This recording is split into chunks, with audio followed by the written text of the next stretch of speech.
Hi everyone, in front of me I've got Galaxy Z Fold 8 and let me share with you how to set the gestures on this device.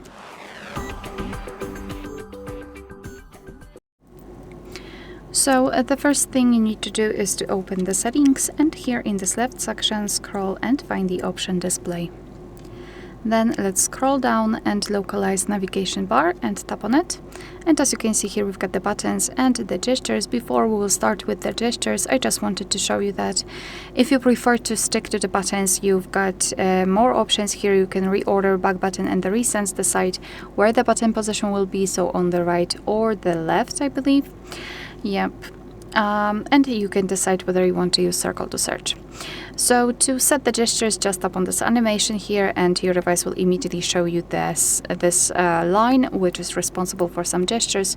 You've got more options here, so the gesture sensitivity for the main screen.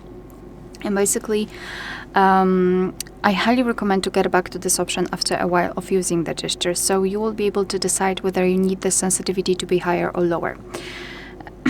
And here you've got circle to search. So if you wish to get back to the previous page, just swipe your finger from the side to the center, and if you can see this arrow, release the finger, and the same situation from the left side.